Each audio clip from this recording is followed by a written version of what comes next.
Pred family, welcome back to another Super Beat video. Hope you guys are doing well. Today we are talking about something everybody in the community should know at least a little bit about, and that is warding/vision.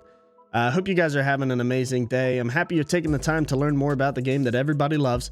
But without any further ado, let's go ahead and dive in. Speaking of vision as a concept, it is one of the most valuable assets in a MOBA game, and you should strive to help your team with vision as often as you can. Slapping them down anywhere is better than not putting them down at all, but there are usually better, more specific places to drop wards. When you start the game, you spawn with stealth wards. These grant you 2 invisible wards that remain on the map for nearly a minute and a half. Placing a ward consumes one of the 2 charges and begins a 2-minute cooldown. With each level you gain as the game progresses, the cooldown is reduced to 2 minutes and the amount of ward uptime is increased to 2 minutes. The support is the only role on the team who gets extra wards. Upon completing their crest item, the support receives an upgrade to the Soul Stone item. It's an extra ward charge with a flat 2-minute uptime that also reveals enemy wards within the ward's range. Your support should be placing these like they're a Trapper main in Dead by Daylight, because their charges are refreshed upon visiting the fountain. I mentioned this in my jungler tips video, but it seems smart to put it here as well. Instead of taking the default stealth wards at the start of the game, you can, and your jungler should, be taking the vision item called Sentry. This is a 2-charge item that when activated sweeps the area around your feet for 12 seconds, revealing cloaked wards, allowing you to destroy them.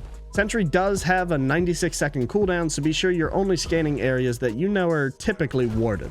The benefit of Sentry is twofold. On one hand, you know for a fact whether or not the enemy has vision in a certain area, so if wards pop up, you can remove the enemy's vision. However, maybe the less apparent benefit is when you sweep an area and you don't discover any wards, you know you have the benefit of surprise, and you can kind of take a moment to set up for the perfect gank.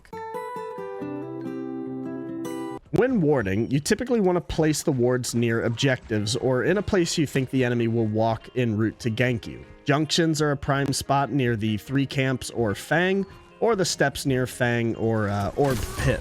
Wards can also be helpful in tracking down those pesky rat assassins who run away from fights like cowards. If you think they're in the vicinity, drop a ward to reveal them and hunt them down. Help your jungler out by placing wards near the enemy jungler's camps when you've pushed your lane up to the enemy tower.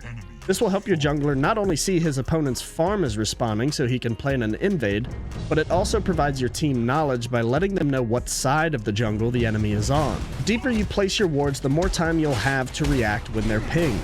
Placing them just at the edge of the fog wall doesn't really give you much time to react, because as soon as they're pinged, the enemy's already on you.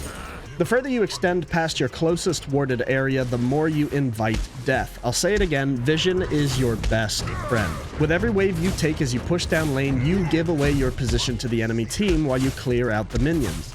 Extending the push is sometimes necessary, but pay close attention to that internal clock to feel when that danger is coming. But that is it, guys. Like I said, 10 quick tips just to help you with warding and the concept of vision. I hope you guys learned something in this video. If there's anything you have to add, or if there's a topic you want me to cover next, there are a lot of things in the works currently, but I'm always happy to try and switch gears if there's something more in demand. But that's all for me, guys. Thanks for being here again, and I will catch you in the next one. Peace.